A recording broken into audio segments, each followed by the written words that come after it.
Call the meeting to order. Please call the roll. Councilman Cooper. Here. Councilwoman Gregory. Present. Councilwoman Cruz. Here. Councilman McDaniel. Present. Councilman Horn. Present. Councilman Colt. Here. Mayor Moore Wolf. Present. 7 present and none absent. Please stand and join in the Pledge of Allegiance.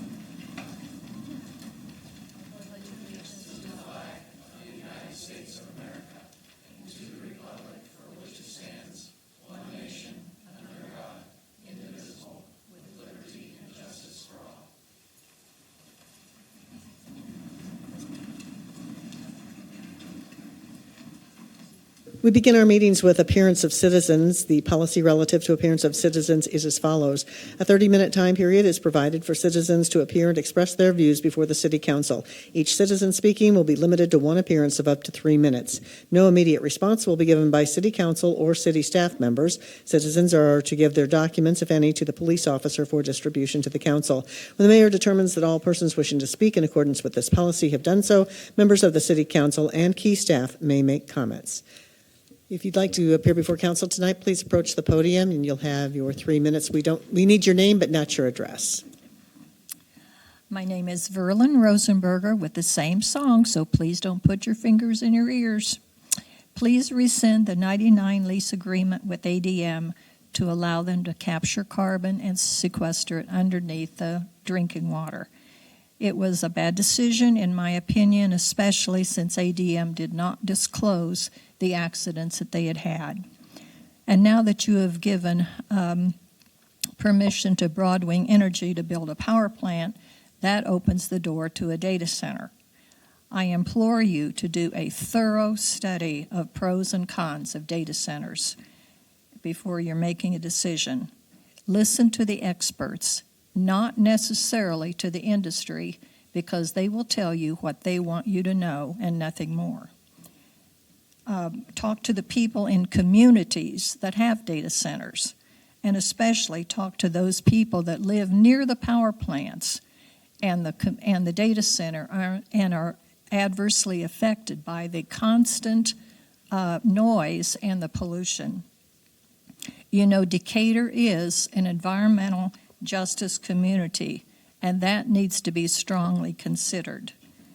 More and more communities across the country are asking for a 12-month moratorium on a decision, and many are outright banning data centers.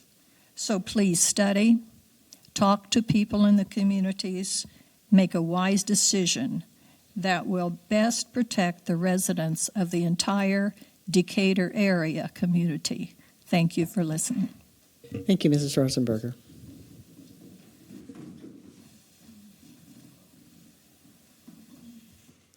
Good evening. My name is Stephanie Brown. I'm speaking as a concerned Macon County resident.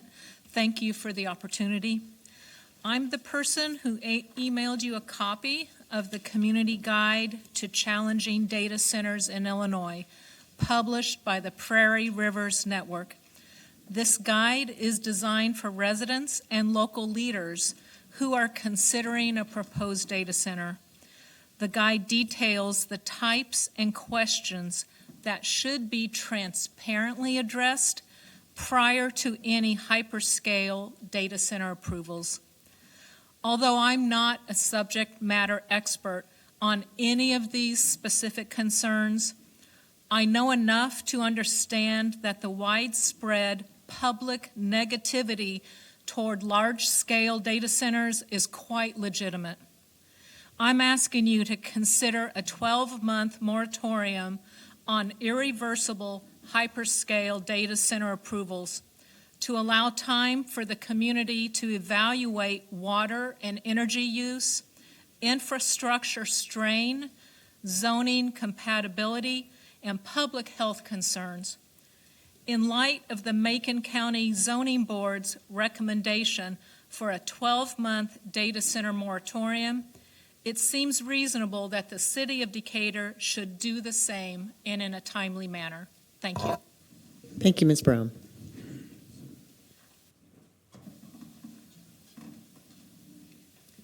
Hi, I'm Doris McKay, and I'm back. At your June 1st meeting, Councilwoman Cruz asked what about the environmental justice status of this community with both the U.S. and the Illinois EPA. According to the Illinois EPA, they sent you a notification letter to the mayor and the members of the Decatur City Council on August 28th of 2025. Did you read it? Did you question why the EPA would bother to notify you about the Broadwing project? Did anyone within the city place a FOIA request? Did anyone review the reasons for Decatur and Macon County's status as an environmental justice community? Tonight, your city staff is encouraging you to approve agreement with McKenna Associates for preparation of a unified development ordinance. You are willing to give them a year to develop this plan. It would be nice if that plan included protections for the citizens of this community, our water and air quality, and not just ordinances about the height of their grass and the disabled vehicles in their yards. Perhaps they could take a real look at why the grass is too high and why there are disabled vehicles in their yard. Perhaps a one-year moratorium on data centers might allow the plan to address protections for the citizens of this community and our water and air quality. Tonight, you will also address an agreement with Burns and McConnell Engineering to provide professional engineering services for the South Water Treatment Plant Extension Plan. On page 105 of your packet, it says, and I quote, "Over the next 5 years, anticipated development would add 9 to 12 million gallons daily of demand, which would use the remaining available capacity of the South Water Plant. In 2025, the plant's maximum daily production was approximately 24 million gallons per daily, which leaves just 12 million gallons per daily of additional maximum daily capacity for future economic growth. For the water system to continue to supporting economic development, it is necessary to develop an expansion plan now." And this assumes that they have water to treat and that the water usage reported by the companies doing the development are accurately reporting their water usage. Do you have the means to restrict these businesses from their water consumption? And I mean before you ask the citizens to stop taking baths. Also tonight, you'll be asked to authorize professional engineering services agreement with Intera to provide the city with an alternative water supplies update. To you and to their credit, you have already implemented many of their... I'm sorry, Ms. McKay, you're out of time.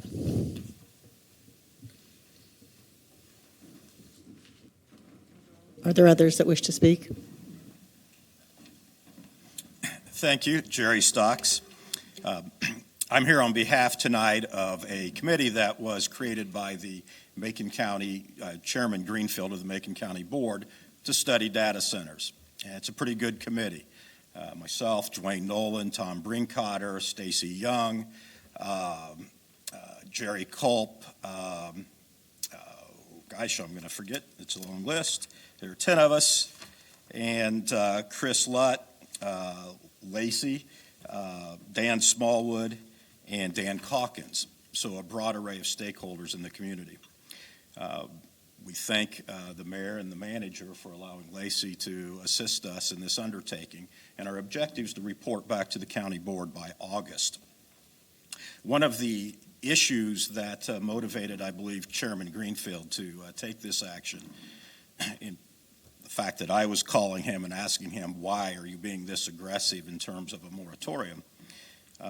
He said that there was too much hyperbole and too much facts being claimed that may not, in fact, be factual. We know these issues are always susceptible to being gamed politically.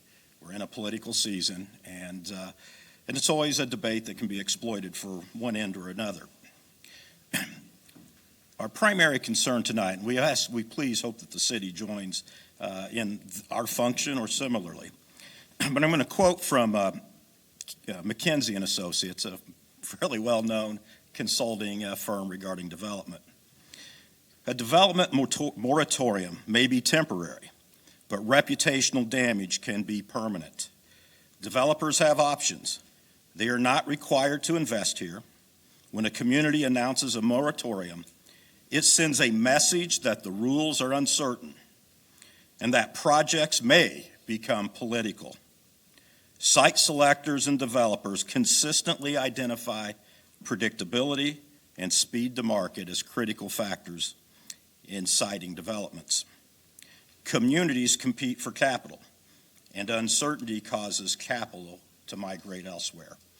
You could go to datacentermaps.com and you can look at a map of every proposed data center. 2 in Champaign-Urbana, 2 in Bloomington-Normal, 2 in Peoria, 1 in Charleston, and 2 in Springfield and 1 Southwest. Decatur's going to be a spectator while others play, while others enjoy the benefits of what could be massive development for the benefit of this community. And our committee is going to study and hopefully tease out the myth, and there's probably myth on both sides of this equation, and hopefully report something from those stakeholders of this community to better advise our community. Thank you, Mr. Stocks. You're out of time.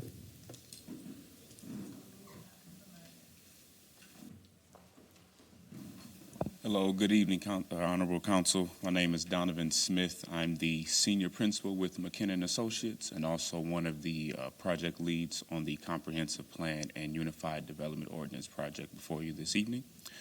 First, I just want to commend you all and the city for taking up the initiative of working on and developing a Comprehensive Plan and Unified Development Ordinance. Both are very large tasks, but doing those sets the city up for future development and making sure that we are comprehensively and cohesively planning for our future and taking up the opportunity of producing a unified development plan is a great way to implement the city's goals. So again, congratulations and thank you for allowing us to work with you. We've been working with staff over the past 30 days to make sure the proposal that we put together is in line with the vision of the city. And I will be here and make myself available for any additional questions as you may have. Thank you. Thank you, Mr. Smith.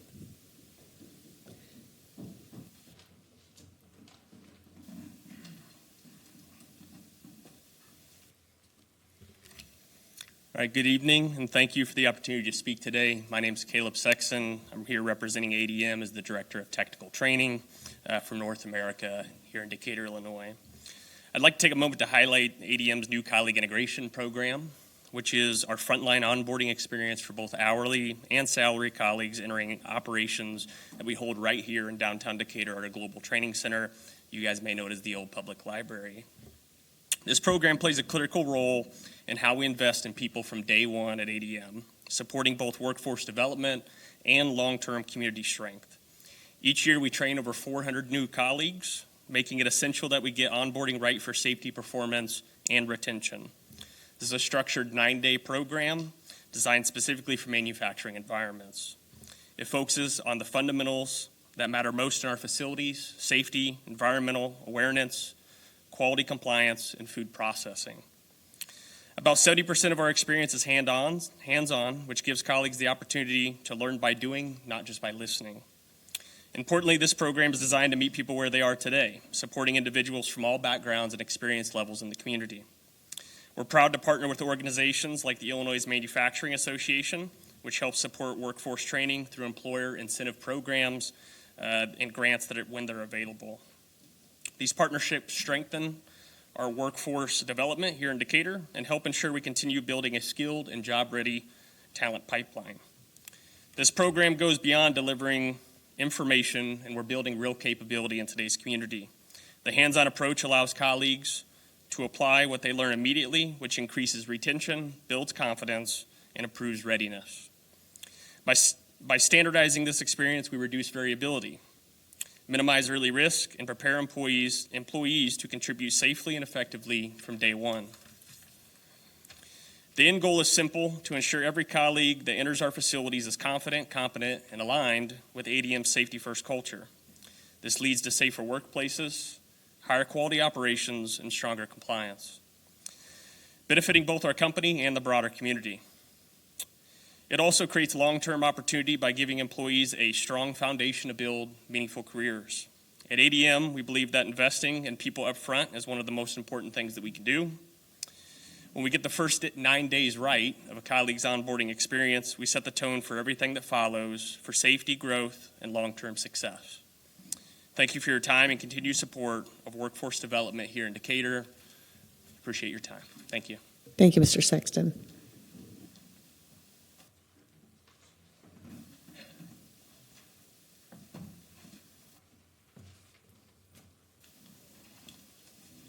Hello, I'm Lucas Cooling. I'm a Millikan student, and I'm here about the issue of data centers, particularly the one as it was reported in the Decatur Tribune off 2500 North Commerce Park. This is off North 22nd Street by Richland. And I want to say that the framework by which we debate these data centers is that cities like ours across the U.S. are having to weigh the benefits of the permanent jobs or economic benefits that they bring against the environmental and energy costs inherent in their operation. But this framework, as ugly as it already is still inaccurate, if not an outright lie, fed by the corporations and politicians promising the explosion of jobs in industry. The truth is the data centers don't employ a lot of people after construction, so you'd see a boom for a year or two, and then it would all go overseas or just completely dry up. You'd have maybe 10, 20, 30 people permanently employed, and as I said, we're not sure how many of those jobs would be taken by Decatur locals. I'm sure loads would be promised in tax revenue, property tax revenue for the city.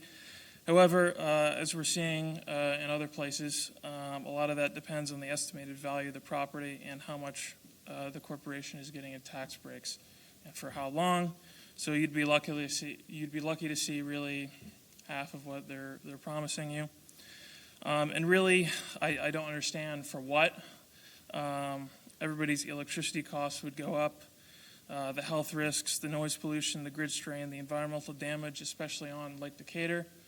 And ultimately, at the end of the day, it's just a tragic irony that we're talking about the economic benefits and employment opportunities that a data center could bring when the AI models it would support would only continue to replace human workers nationwide and globally as they already are, more than we could ever hope to employ here in Decatur.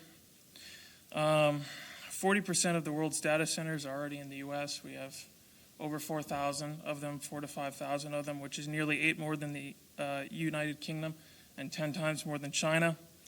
And the average American or the average Decatur resident would have very little, if anything, to show for it. There is quite factually zero reason which is beneficial to the residents of Decatur or Macon County at large for there to be a data center located here. Thank you.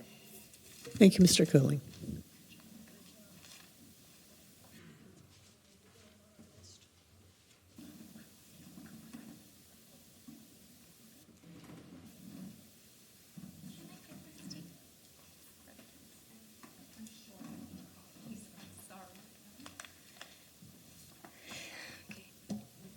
Good evening, council members. My name is Katie, and I'm a Decatur resident. I'm here tonight. We have your last name too, please. Burns. I'm sorry about that. I'm here tonight because the proposed Broadwing Energy Center represents an unsafe, asymmetric gamble with our city's future. Decatur has already faced a population loss over the years. If we risk our only water source, we will accelerate that decline. Families will not stay in a city where they cannot trust the tap. We are being asked to trade our very survival for a corporate tax break. I urge the council to halt this project until 3 severe unmitigated risks are addressed. First, absolute water insecurity and population risk. Broadwing is an evaporative cooling facility that will permanently vanish 3 to 8 million gallons of water every single day from Lake Decatur. That's a massive 27% spike in our city's daily usage. Lake Decatur is our only drinking source, and it regularly faces droughts. When the next severe drought hits, Google's bank account cannot refill our reservoir. If the lake runs dry, or residential utility bills skyrocket to pay for emergency infrastructure, and it will drive a massive exodus of residents out of this town. Second, this plant requires a new high-pressure natural gas pipeline, and sits next to ADM carbon injection wells that have already experienced documented underground leaks. If a pipeline or well fails under or near Lake Decatur during a drought, carbonic acid will poison our sole drinking water supply with heavy metals. Our water, wildlife, and our community would be permanently gone. Third, financial asymmetry. We are told this project brings a bundled $13 million in revenue, but once construction ends, it leaves behind only about 30 permanent jobs. Meanwhile, the developer receives massive property tax relief through our enterprise zone and up to $170 million a year in federal subsidies. Everyday families shouldn't bear 100% of the risk, while a $1 trillion company gets the rewards. My conclusion is that if Google wants our water, they must protect it. I ask the council to deny or pause these permits just until the developers are legally mandated to switch to 100% dry air cooling to save our lake water, legally bar any pipelines from running under Lake Decatur or the Sangamon River, establish a multi-billion-dollar corporate escrow fund to secure our water future. Do not trade our water for our children to drink, okay?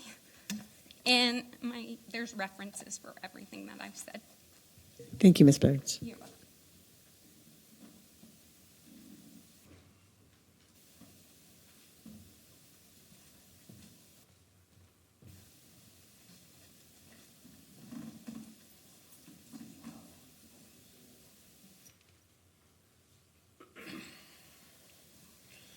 Good evening. My name is John, Jon Grubb, GRUBB, Field Representative for Labor's Local 159. I'd like to bring to your attention on the agenda 5-7D and 5-7E, which are both resolution authorizing the execution of an agreement with Steve's Trucking. Earlier this year, the Illinois Department of Labor found that Steve's Trucking was in violation of incorrectly reporting certified wages on the YWCA demolition job here in Decatur. This job was monitored regularly throughout the process, manpower was documented, and Steve's Trucking was found to be in violation. I encourage all of you to go to the Illinois Secretary of State's track for Steve's Trucking, and it is posted as not in good standings. In our position, anytime you see huge differences in bid prices, it automatically throws up red flags. Equipment is equipment, material is material. The costs to do business are the same for contractors. Labor, in general, is the only place that costs can be cut. I would also like to mention that the city's 18% minority requirement was not met on this job. This brings me to another topic. If the city of Decatur would implement a project labor agreement on all city projects, it would change the lives of the men and women of Decatur. It would bring more opportunities for great paying jobs with benefits such as health insurance for them and their families and a defined pension plan. Minority requirements would be met. More young people from the city would get more opportunity to join our apprenticeships and have great careers. Springfield has a PLA. Bloomington has a PLA. Simply put, PLA language will greatly help the people of Decatur. We need a PLA here in Decatur. Thank you. Thank you, Mr. Grubb.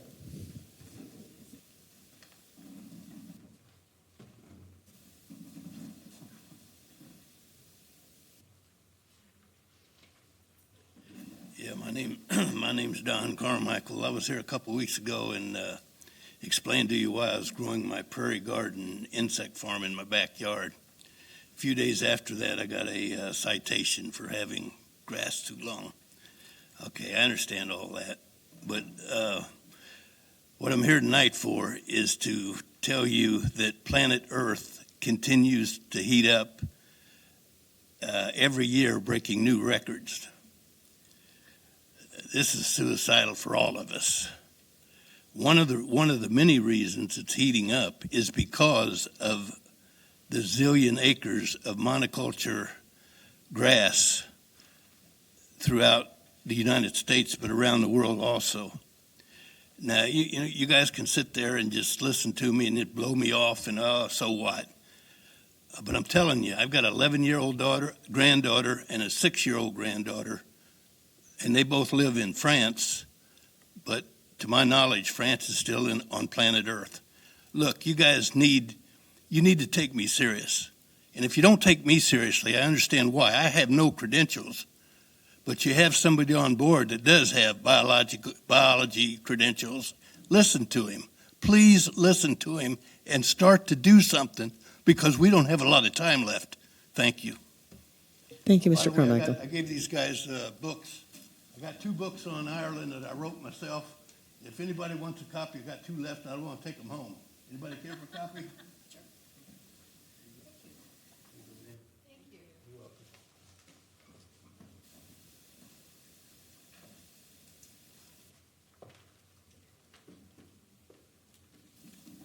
Good evening, Mayor, Council. I'm Brett Robertson.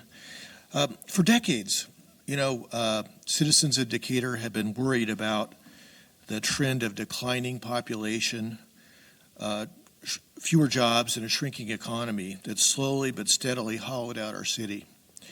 And the great industrial companies of the past are not going to return to be resurrected in Decatur. So if we intend to reuse the vast tracts of industrial property on the east side that now stand empty, we need to look to new industries that are growing and that need a local footprint. The data center industry is that opportunity.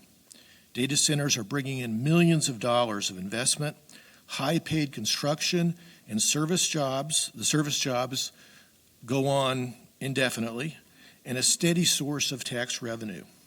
North 22nd Street faces 2 potential futures. One is bright and one is bleak. And now's the time for the economic development resources in Decatur, with support of City Council, to make as their first priority to engage with data center companies, to invite them to the city, to learn more about the specific types of data centers they're wanting to build, and to pitch to them the great infrastructure advantages that Decatur offers. Unfortunately, there's a lot of disinformation that's being promulgated about data centers, and we're learning that the money behind this is coming from China. And the reason that Chinese would want us to slow or stop our investment in artificial intelligence, I think, is pretty obvious. They want to catch up and pass us in the artificial intelligence race. Now, we all only get one chance to create a first impression, and passing a moratorium is exactly the wrong message to send. We need to send out an invitation, not a moratorium. We've all seen teams that decide to play not to lose instead of playing to win, and that rarely works out well. It's time for Decatur to play to win our share of the data center market by putting our best foot forward. Thank you. Thank you, Mr. Robertson.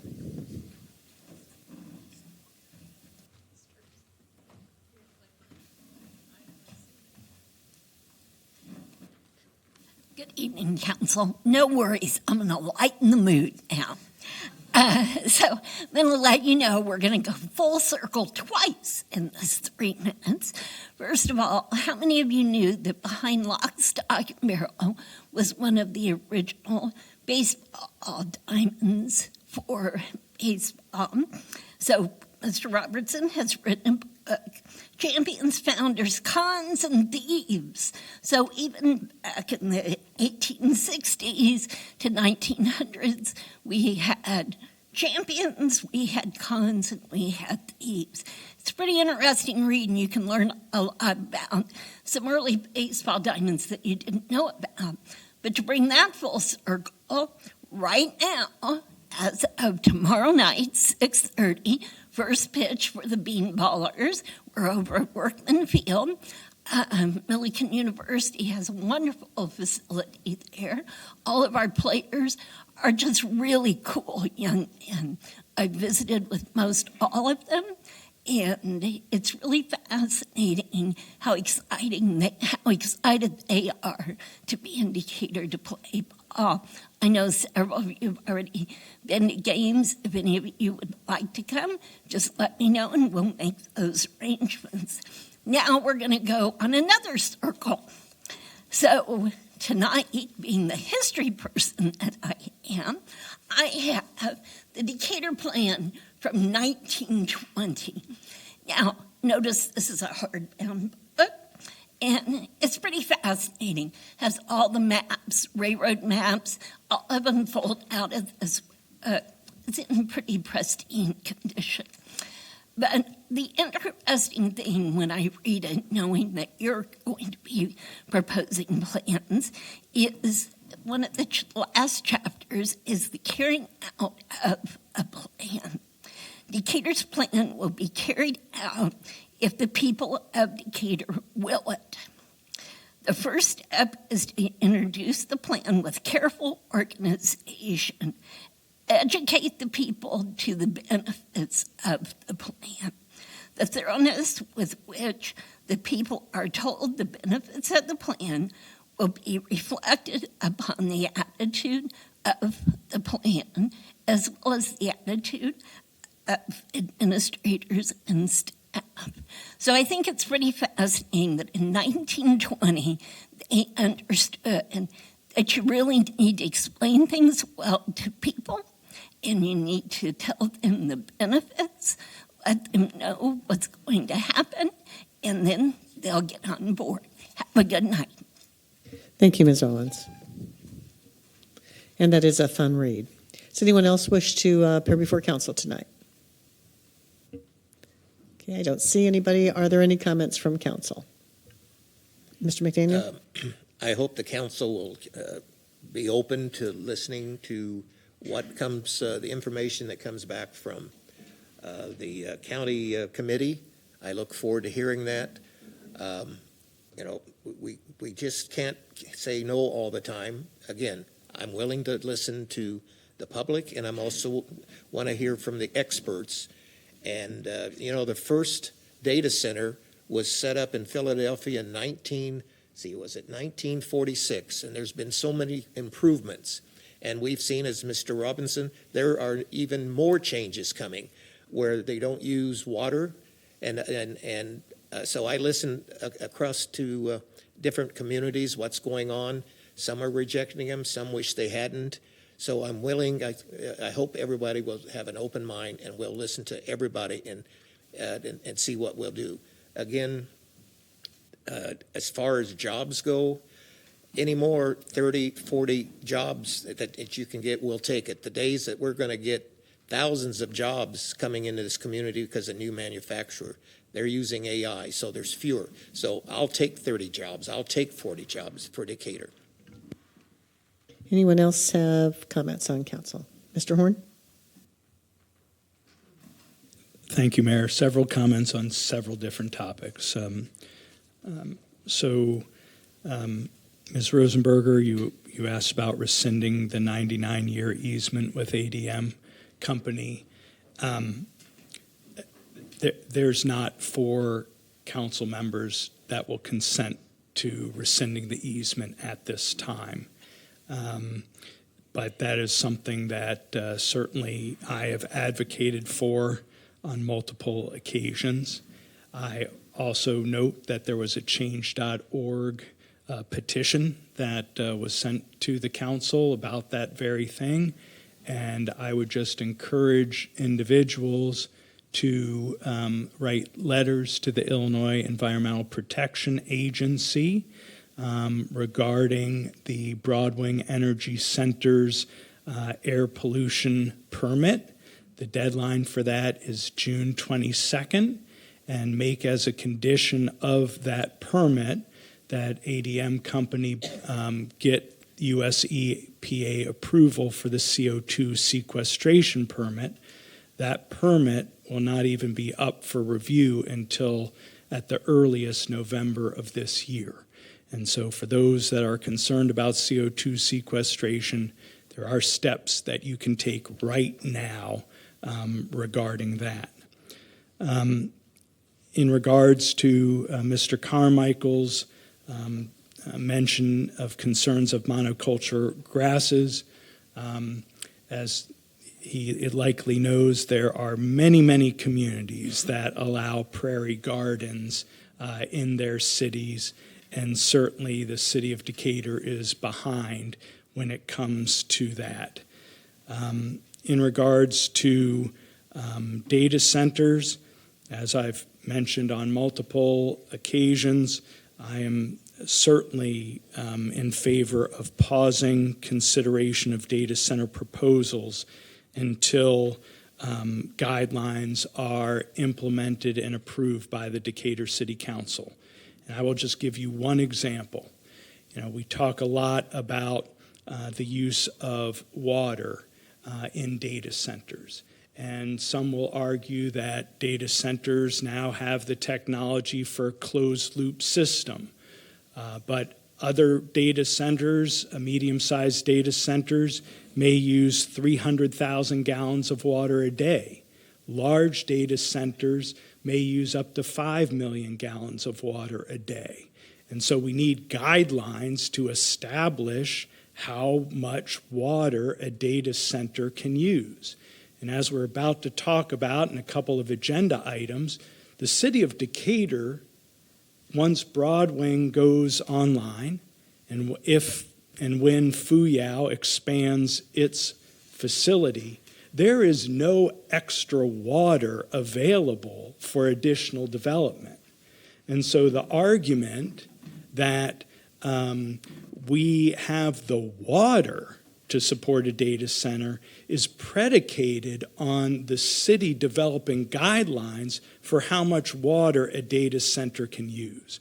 And so it is good governance to pause on data centers and in reviewing data center proposals until we have a better standards for things such as water use. And that's just one of many issues that have come up with data centers.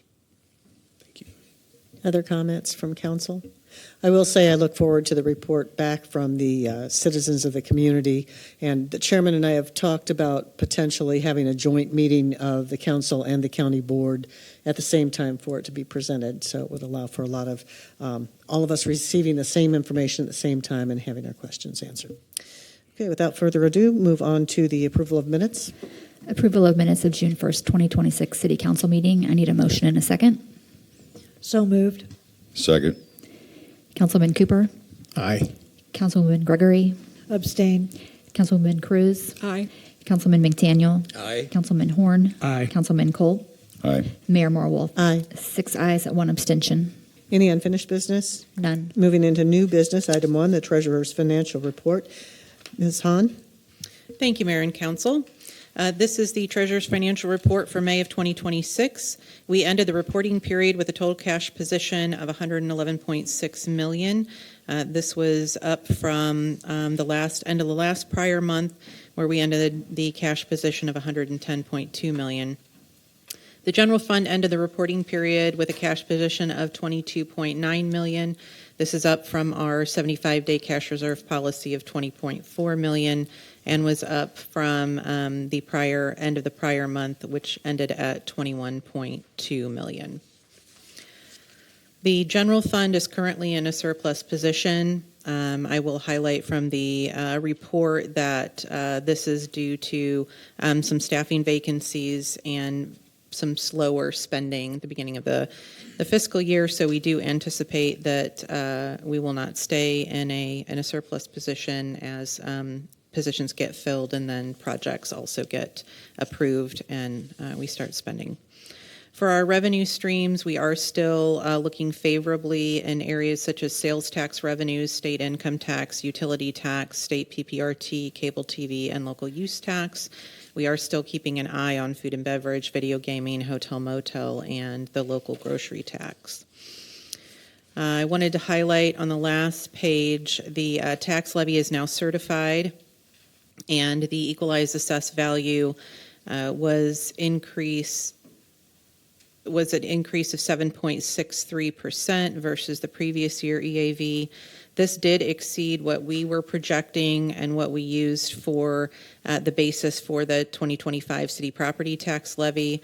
We were estimating that it was going to come in about $1.198 billion, and it came in at $1.208. The city property tax rate is at 1.38467 per $100 of EAV, and this is lower than what we estimated at the 1.39607, and this was a result of the higher than projected EAV. And that's all I have. Any questions for the manager? Mr. Cooper? Just a quick question. On the 75-day reserve, didn't we lower that? Yes, so we were previously at 90 days. We're now at 75.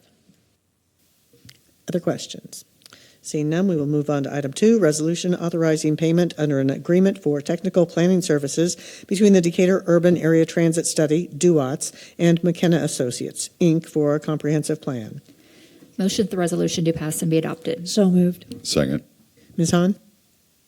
Thank you, Mayor and Council. We're very excited to have this before you tonight. As we had outlined as part of the revitalization plan, this was one of the goals to update the comprehensive plan. So we're excited to that staff has been able to already get this before you when that plan was just adopted in April. And with that, I'll turn it over to Economic and Community Development Director Lacey Elzy. Good evening, Mayor and Council. Excited to present the agreement with McKenna and Associates tonight. They have gone through a rigorous and RFP process, request for proposals. We issued that in February of this year. We put together a panel of interviewers with representatives from the Economic and Community Development Department, our city's legal department, and IDOT, who is going to be supplying the funding for this. So this is 100% grant funded through DUAT. So we are lucky to have that partnership and continued investment from the state. The McKenna went through 2 different rounds of interviews. So we were submitted 6 different proposals. We narrowed it down and interviewed 4. And then from there did a second interview with 2 finalists. And we found that McKenna was the most responsive to our needs and really understood and captured what the city was looking for when looking to update the comprehensive plan. The comprehensive plan will establish a shared vision for the community's future and provide a roadmap for growth, redevelopment, infrastructure, investment, housing, economic development, neighborhood revitalization, and land use decisions. So it's not going to be a small document, and it will take quite a bit of time. If approved tonight, we will begin kickoff in July, and with plans to have final adoption by December of 2027. They will be performing in partnership with city staff rigorous and robust community input. So there will be many different opportunities to be able to provide input and feedback.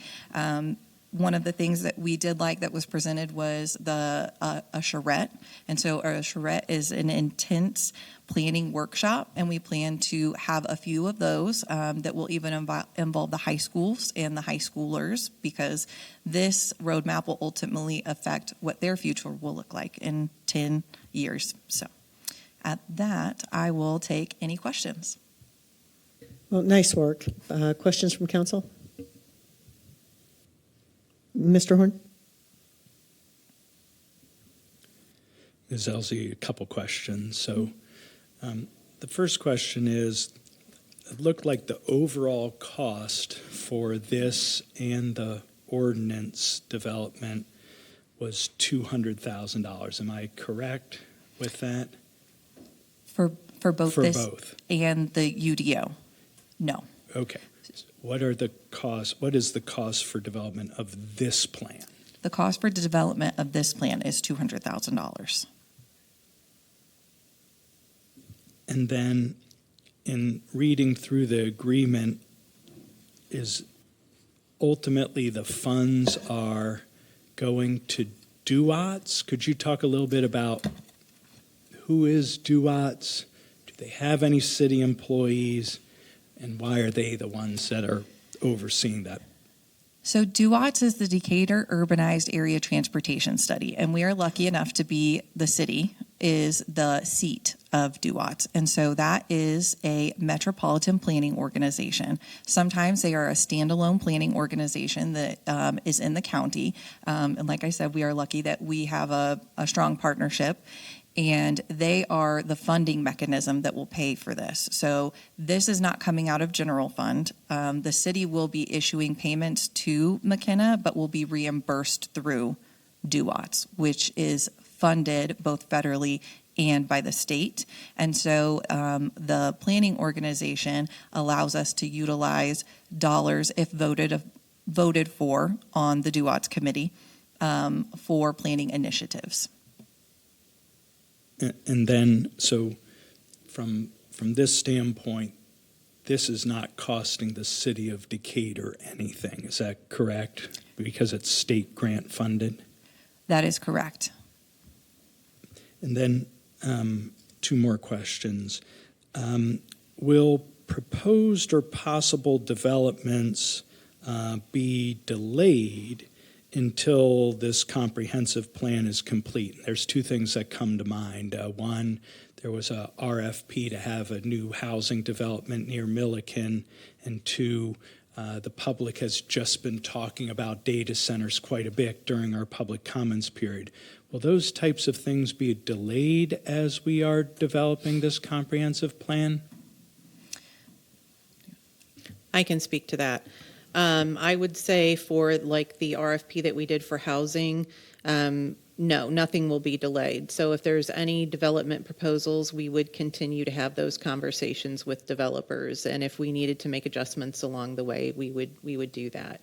For the data center conversations, as far as what I've been involved in, there's been some high-level conversations. I've let individuals know that we're inquiring, that we are currently looking at our zoning ordinances, and that we're not really sure at this point how that's going to proceed. But we've not had any proposals or developments brought to the city for consideration.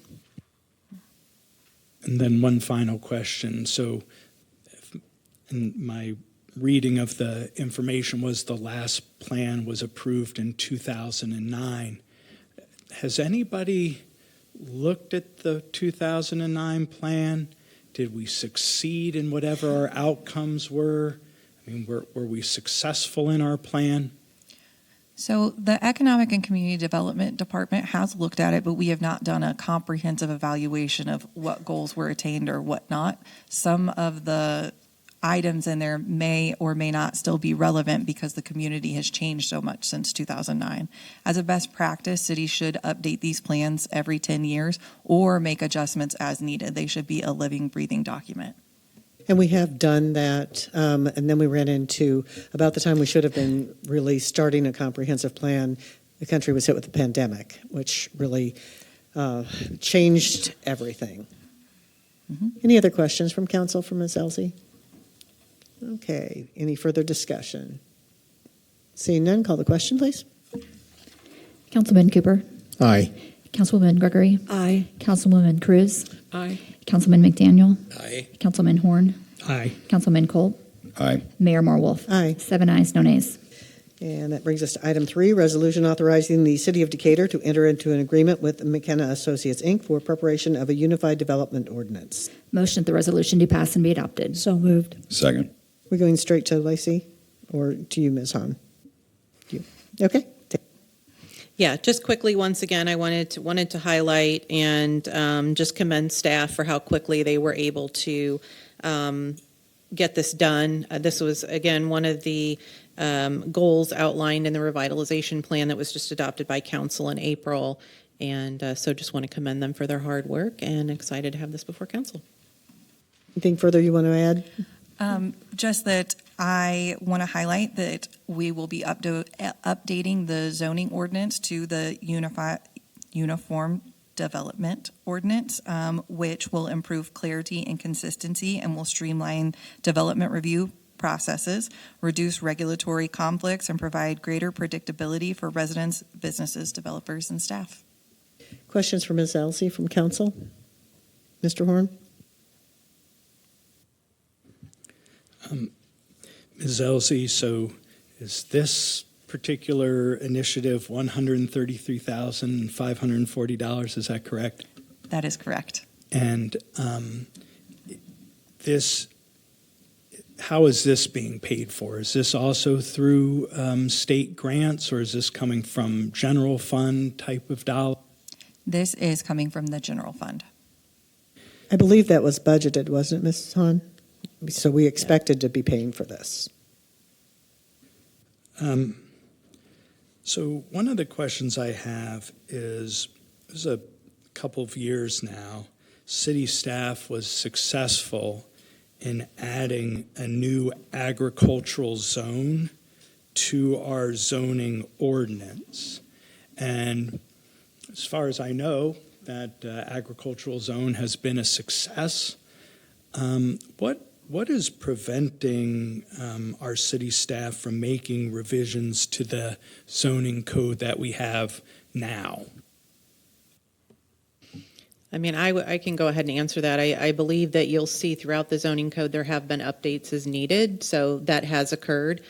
But this is kind of really looking at it holistically and looking at every piece, and also making sure that we're staying current with different types of developments that maybe along the way haven't been addressed. And it really is the perfect timing with our update of the comprehensive plan and looking at, you know, kind of how the community has developed organically over time, and making sure that we're addressing things in the way that the community is growing, and then also how we want to see it grow in the future.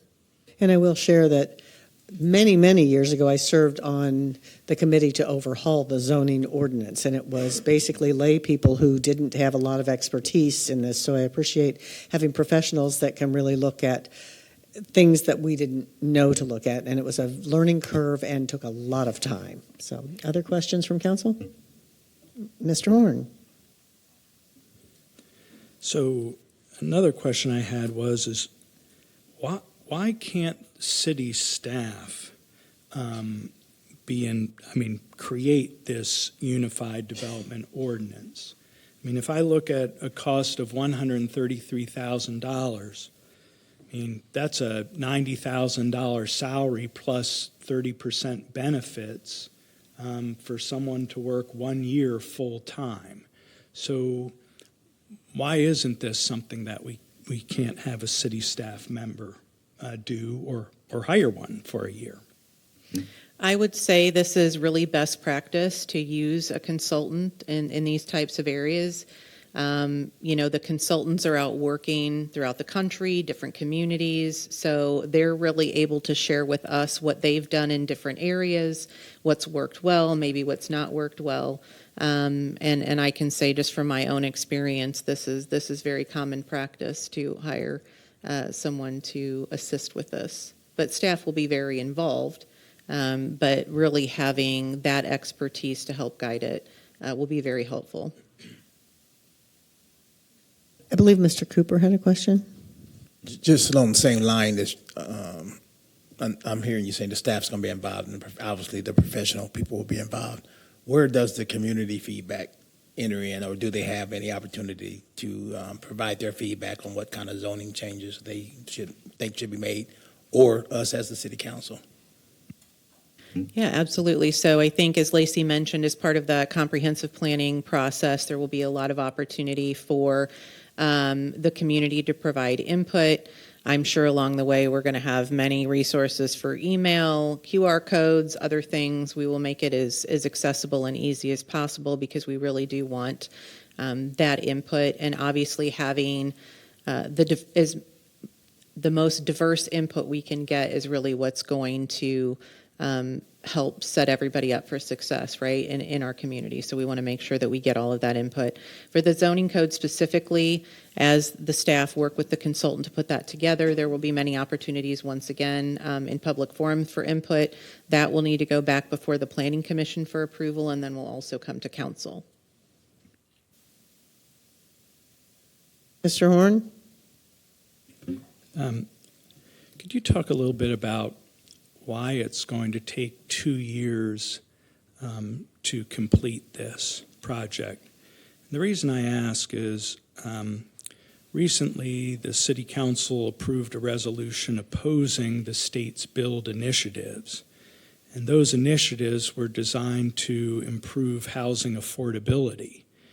I mean, some of those initiatives dealt with zoning codes. The city definitely has multiple housing issues right now, and I'm a little bit concerned that we really need action now and not wait 2 years to have our zoning ordinance adjusted. So why 2 years?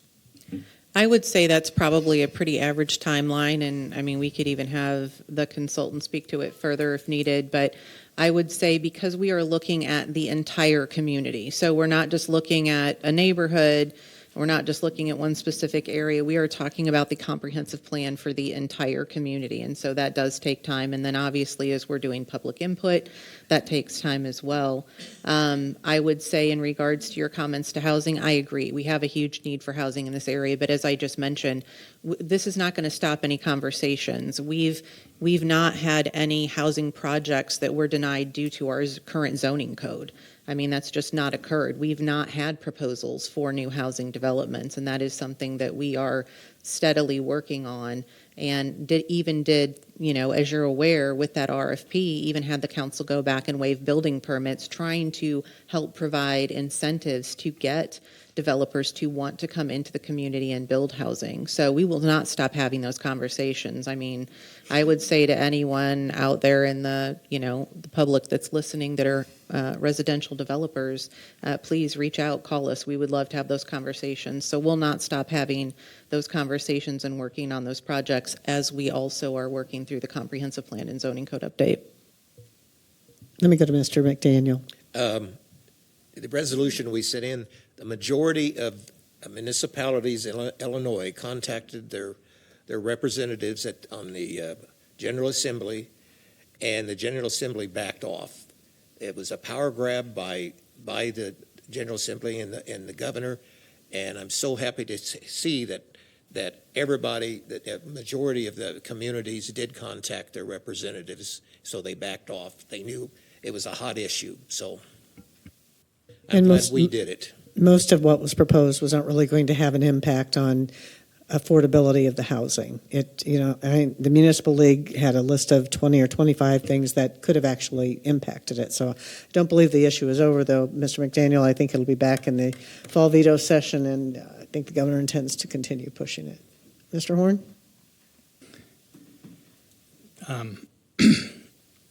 I understand, City Manager Hahn, what you are saying, but as we were just talking about with data centers, if developers are looking for certain things in zoning code and the city of Decatur does not have those in their zoning code, developers might simply skip thinking of Decatur as the place to have that development. And so, again, I am concerned about waiting 2 years to make appropriate changes. And while I understand Councilman McDaniel's point about municipalities expressing their concerns over the build initiatives, organizations like the Illinois Realtors Association had a very different perspective on the effectiveness of those initiatives. So I think there's some disagreements in perspective there. Thank you. Ms. Hahn? Yeah, I just wanted to add, to your comments about waiting. We're not waiting. I mean, this is us working through the process. So I don't want anybody to think that we are in a holding pattern, because we are not. We are working through the comprehensive plan. And as I said, because it is comprehensive and we want to be thoughtful and we want to make sure that we have all of the information and we are creating the best plan possible, and that does take some time. But I don't want anybody to think that we're in a holding pattern, because we're not. We will continue to have those conversations. And it's critically important that we get input from the public, and that takes a lot of time, organization, and logistics. So we want to make sure that the public has the full ability to comment on various parts of the plan. So if there's no further, Ms. Cruz. Mm-hmm. During the last meeting, I asked about the environmental justice status of Decatur. So the environmental justice status means that minorities in Decatur are disproportionately negatively impacted by pollution. So this is an EPA's determination based on census data, which they trend. Do you consider any of this census data, and is there any type of remediation plan included in the comprehensive plan.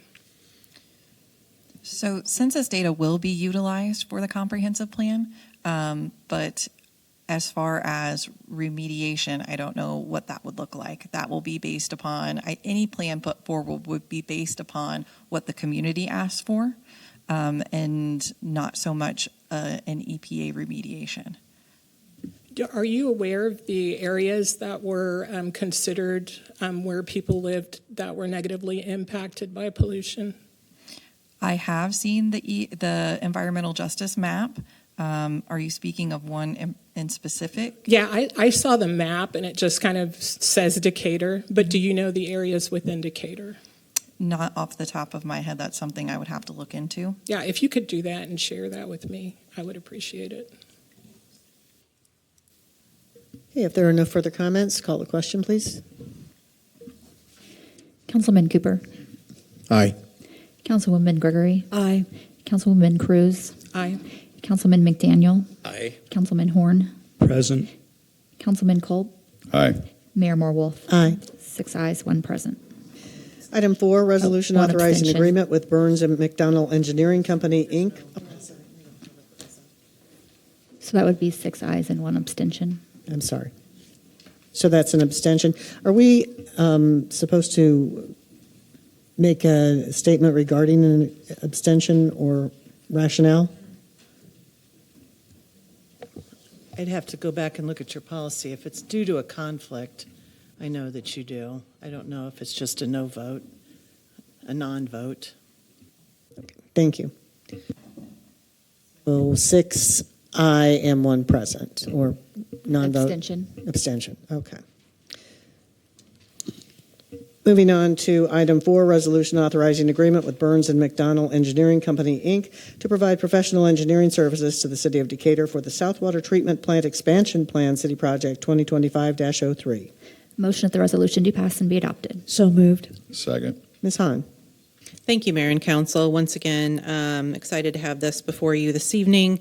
As we've been talking a lot about economic development, this is one of those things where our water is one of our greatest resources, and we want to make sure that we are using it in all of the best ways intended. And as we're looking at the growth of our community and looking at what water availability we have, this is a plan will help us better determine as we grow the best way to expand our water treatment plant and what that could potentially cost. So with that, I will go ahead and turn it over to Water Production Manager Robert Weil to speak to this and answer any questions that you may have.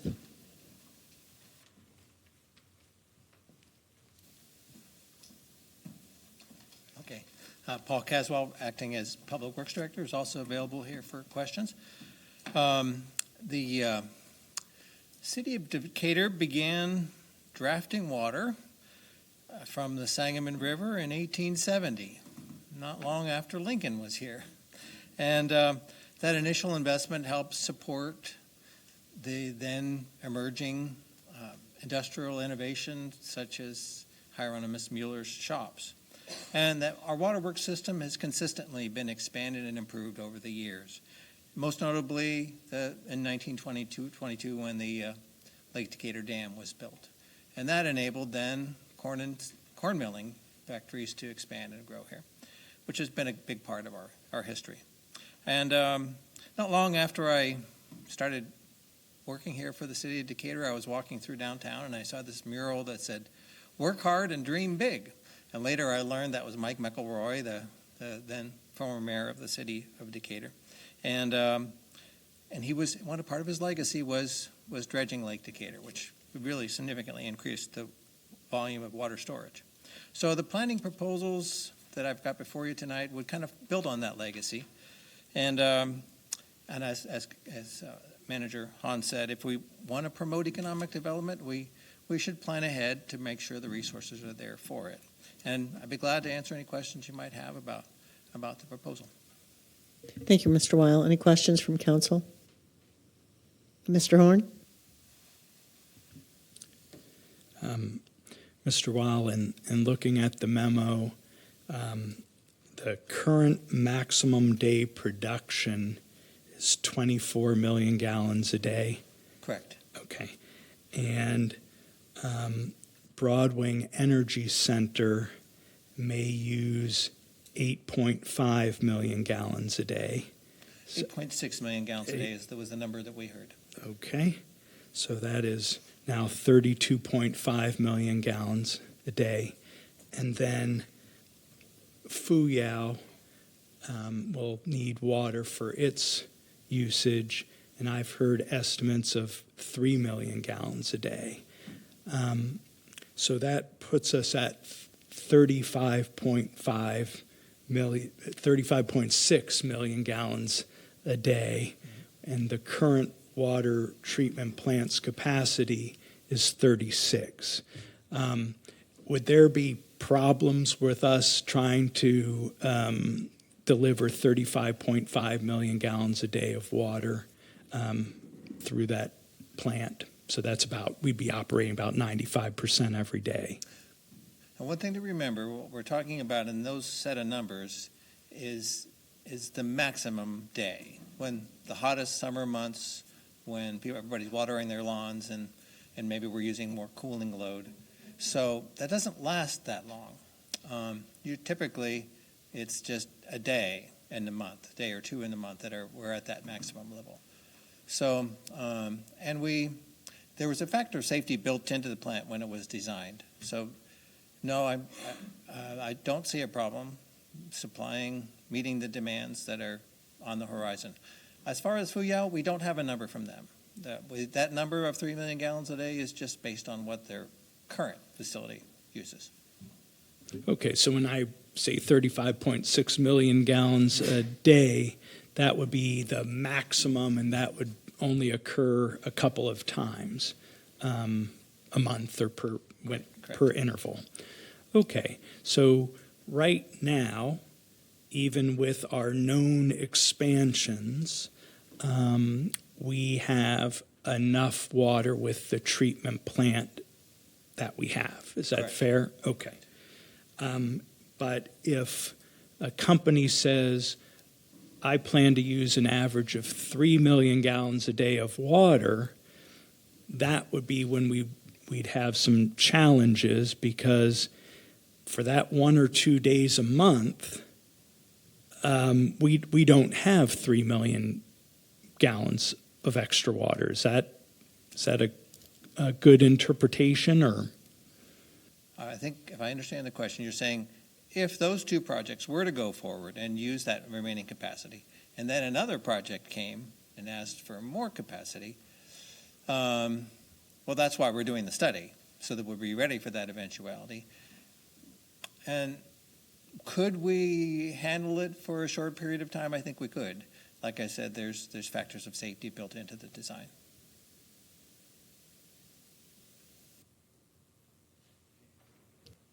Other questions from council? Seeing none, call the question. Councilman Cooper. Aye. Councilwoman Gregory. Aye. Councilwoman Cruz. Nay. Councilman McDaniel. Aye. Councilman Horn. Aye. Councilman Colt. Aye. Mayor Moore-Wolf. Aye. 6 ayes, 1 nay. Item 5, resolution authorizing agreement with Intera Incorporated to provide professional engineering services to the city of Decatur for the alternate water supplies update, City Project 2024-05. Motion the resolution do pass and be adopted. So moved. Second. Ms. Hahn? Thank you again, Mayor and Council. This is one that really goes hand in hand with the last agreement that you just approved, as we're talking about potentially in the future looking at a water plant expansion. We would also want to make sure that we have updated our plan on our other water supplies and where that water will be coming from, and then also making sure that we've got enough supply in case we would ever be hit with a drought again. So we want to make sure that we are planning in all the ways that we are going to be prepared. And once again, with that, I'll turn it over to Robert Weil for any questions. So just 2 quick points. Director Elsie did a great job of explaining the selection process for consultants, and we do the same process. And in Intera's case, the process was done about 5 years ago when they did this initial alternative water supplies plan. And there were about 5 different consultants that applied, and Intera stood out in that crowd. And I have gone over their alternative water supplies report numerous times, and I've learned so much by reading it. And it's a good news report because it does show is a way forward to solve this problem, and it gives us real data to work with. And I really appreciate how they looked at all these alternatives, and they looked at them from an economic perspective, a feasibility perspective. They looked at things like environmental justice. How do we make sure that this is satisfying all the social requirements? So it was very thorough.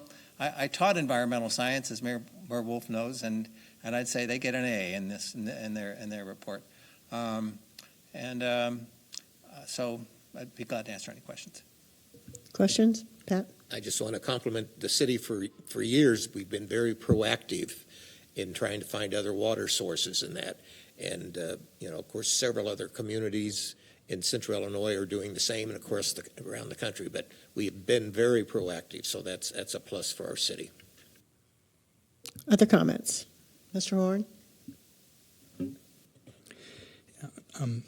Mr. Weil, first I wanted to talk a little bit about drought resiliency. Does the city have any contractual obligation to get to 100% drought resiliency? If I were to think back to our discussion when we approved Broadwing Energy Center, I asked the representative, you know how much water that South Water Treatment Plant can produce, you know what the current drought resiliency measures that we have, are you satisfied with that? And the response was yes. So is there any responsibility for the city to get from 82% resiliency to 100%? Well, this is perhaps a question for the city attorney, but to my knowledge, no. Our water is provided under our ordinance, and the ordinance gives us the ability to curtail water consumption if necessary during droughts. But I would prefer for more detail. I'm not aware. I don't recall seeing it. Are you aware of any? Because you see all the contracts we do. I can't recall any. Okay. All right. So in my view, the City of Decatur did an excellent job in its response to the drought of 2025-2026. I mean, essentially, water use for the entirety of that drought was flat. Potable water use was a little bit up, raw water use was a little bit down, but effectively, water use was flat for the entirety of the drought. And so I think we did an excellent job in managing that. I think my question is 82% drought resiliency for a community a good level of drought resilience?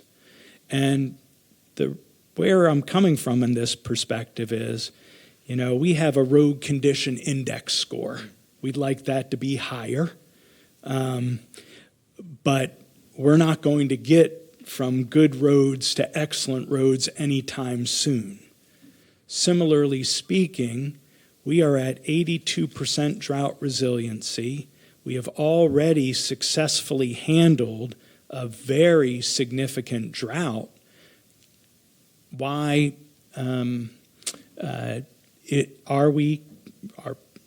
should the city of Decatur feel comfortable with where we're at? Well, let me just maybe get a few things straight on what you said. The 82% that you're referring to is a hypothetical percentage because it's based on what the shortfall was estimated to be during a synthetic worst-case drought, worse than the worst drought we've ever had. The combination of our two worst droughts. That's the denominator. And then that leaves a shortfall of 3.1 billion gallons in that case, with assuming that consumption has increased to 38.5 million gallons per day. Currently, we're only at 30 million gallons a day. So, anyways, that's a very hypothetical number, that 82%. Now, we are rated, our water supply system is rated at risk by the Illinois Department of Natural Resources. Some cities are rated as adequate. I would think, for economic development purposes, we should make a case that our water system is rated adequate. That if I were a developer and I was deciding whether to build a multi-billion-dollar factory in a town, I'd want to know that the water system was adequate. So this study will help us make that case, and it would help us attract beneficial development. Hopefully that answers your question. First of all, City Manager Hahn, can we get a copy of that information about IDNR's rating of the city's water supply as being at risk? That'd be helpful to see. Would that be available online? Yes, it is. So you can go look it up on IDNR's website, I'm sure. Most everything like that forward is. it to Council Manager Hahn, and she can forward it to you. And in regards to going from being at risk to adequate, is one of the ways that we make that happen through increased drought resiliency. But yes, having a good plan and implementing the plan. Now, that rating, I should add, hasn't been looked at in quite a long time. So they haven't even accounted for the things we've already done since that rating came out. And the state budget limits, they often will publish something and not update it for a long period of time. So we might have to make the case, hey, we really should be adequate now. But this will give us even more ammunition. I know this will.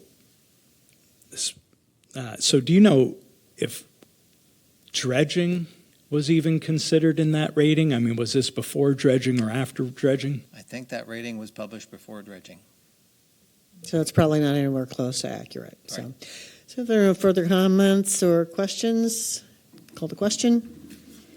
Councilman Cooper. Aye.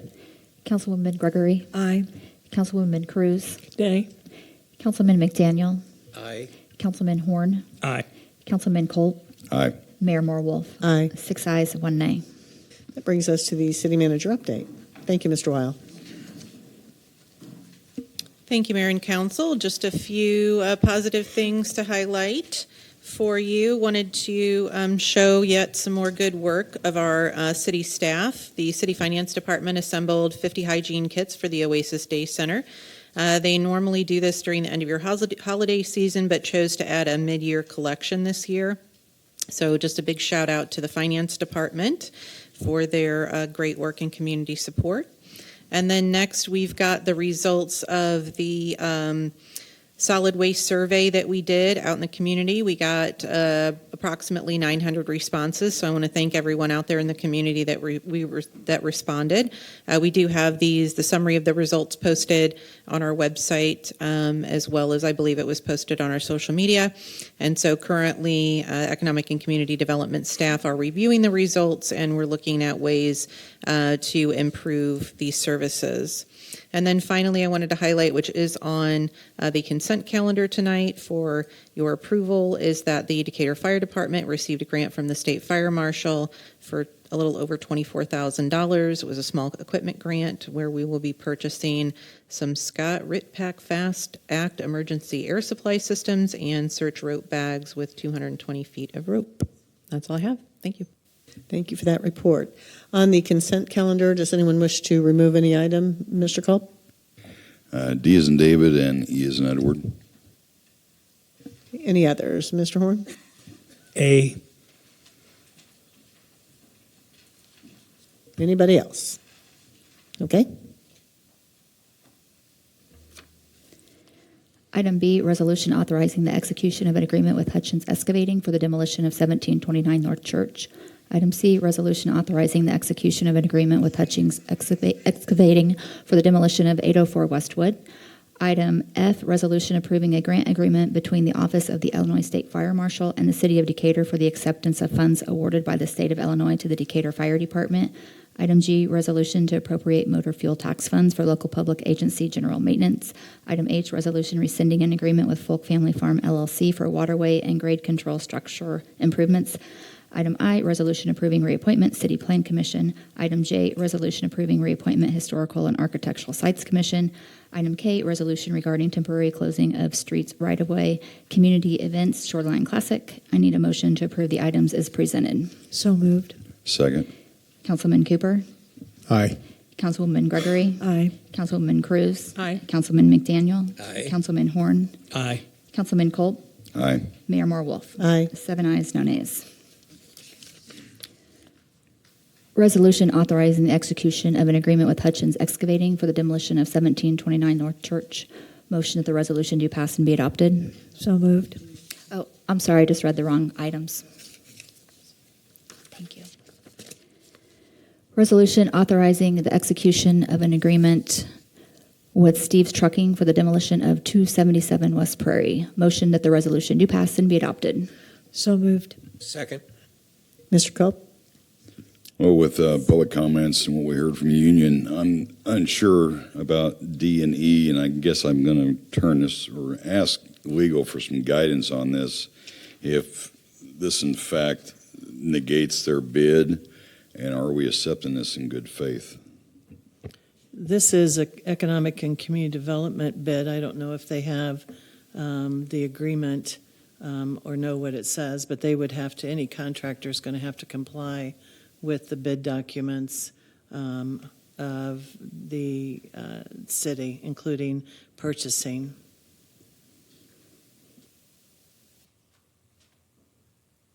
I guess that still hasn't answered my question, though. Yeah, I don't think any. I don't know anything about the specifics of this. I don't know if it was brought to the city's attention previously, so that they've done any research on it. And I don't know what the Illinois Department of Labor's findings were. That doesn't necessarily prevent anybody that in and of itself from doing anything, but I don't know anything about any of the details. Okay, I'd make a motion to table D and E until we can get this straightened out. Do we have a second? Second. Second.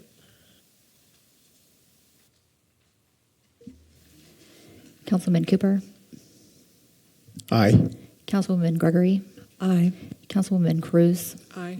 Councilman McDaniel. Aye. Councilman Horn. Aye. Councilman Culp. Aye. Mayor Moore Wolf. Aye. 7 ayes, no nays.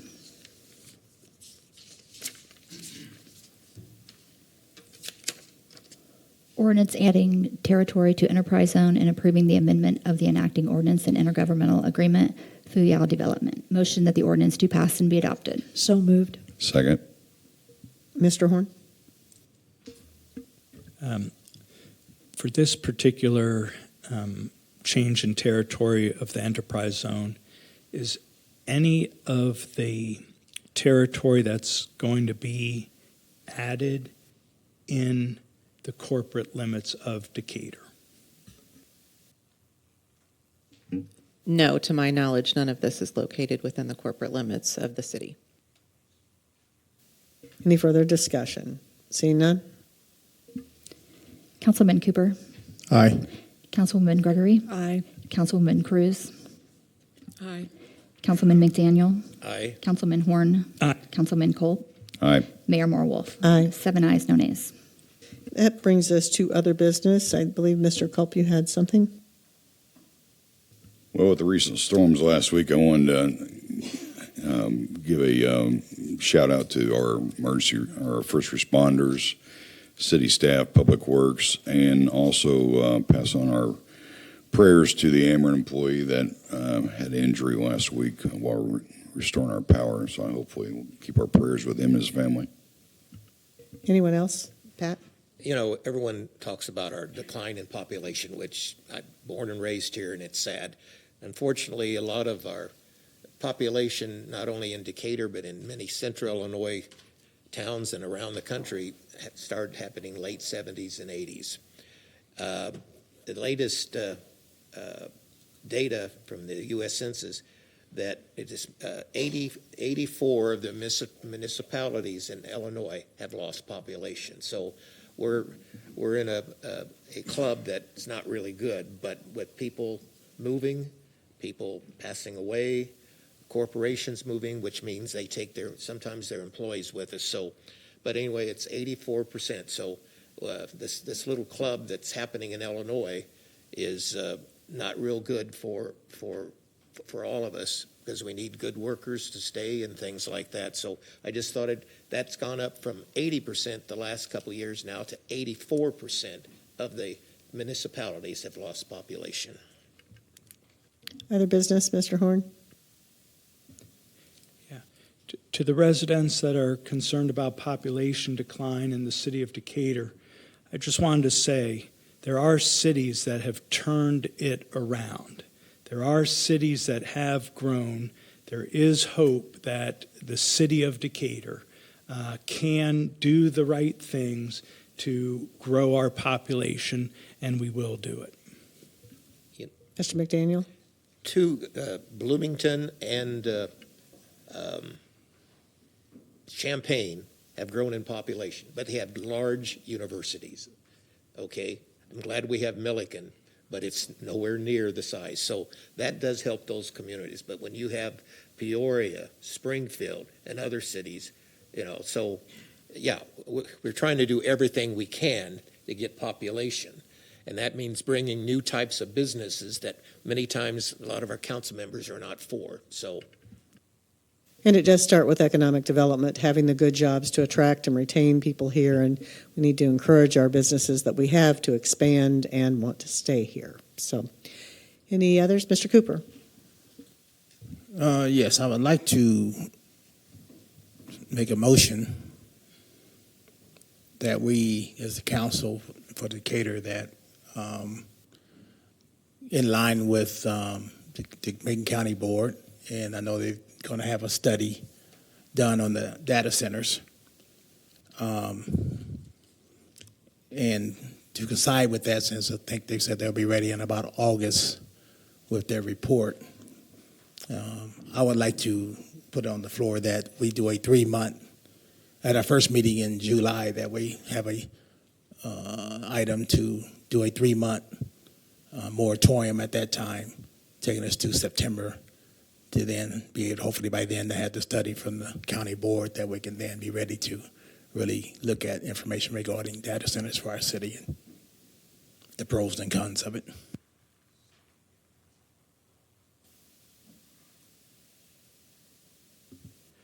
Mayor, are you looking for conversation or a second? I think we need a second first. And, nope.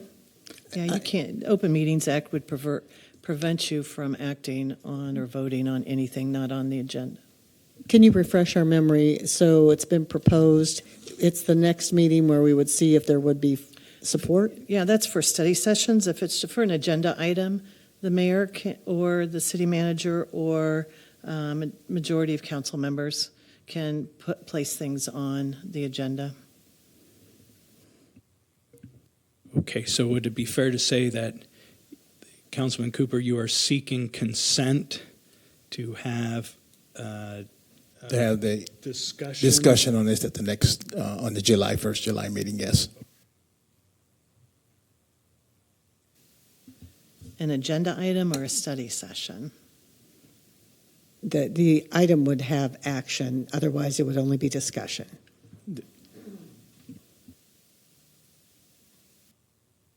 For agenda item.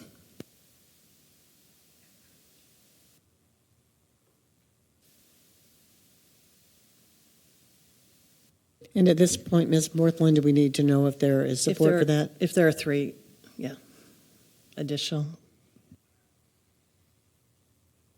Okay, well, I'll start. One, I dislike the word moratorium. But I do definitely think there is a need to pause evaluation of data center proposals until the city of Decatur has developed guidelines.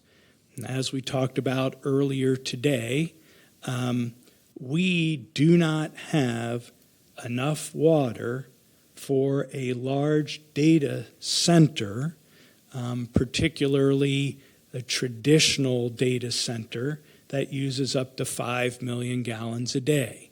We don't have the water. And moreover, without guidelines, we cannot require that data centers have a closed loop system. And so having the discussion is important. And so I am supportive of an agenda item for a pause in the review of data centers until guidelines are developed and approved by the council. Ms. Gregory. First off, there's nothing to pause because we have no proposals before us to pause on. No developer has picked up the phone and called Melissa, city manager, and said, hey, we want to sit down and talk with you about a data center. And I don't believe, Mayor, you've had that phone call as well. I think we heard from Mr. Stocks earlier tonight that the county board has put in place a committee to discuss this. I intend to be listening and paying attention and doing my own research and evaluation. And the timing of that, they're telling us, will be the end of August. So I think that a July conversation about that is a little premature. I know that in the past, when we have had proposals come to this city that have required change, they come before the city council, and that's the opportunity where you can make your recommendations to say, this is what I would like to see changed. The city staff says to us, here are the changes that we need in our ordinance. City council members, do you approve or do you not approve? And so that's how we've handled it previously, and so I would not be supportive of that because there's nothing to pause. Other comments? Agree. At this time, I don't believe we have the 4 votes needed to put it on the agenda. And I would say I think it's out of respect to the committee that has been formed. I think we owe it to them, who they will be giving up many hours of their time to hear what they come back with an open mind. And realistically, any project that would happen, any project, goes through the manager and her staff for evaluation, and then any project can still come back to us and we could say no. But I think we really need to be conscious of the fact that we need to be working in lockstep with the county, because, one could go without any kind of regulations that we put on it out into the county. And so I think we need to be on the same page. So we will stay tuned. Any other business? But a motion to adjourn. So moved. Second. Councilman Cooper. Aye. Councilwoman Gregory. Aye. Councilwoman Cruz. Aye. Councilman McDaniel. Aye. Councilman Horn. Aye. Councilman Kolb. Aye. Mayor Marwolf. Aye. 7 ayes, no nays. We're adjourned.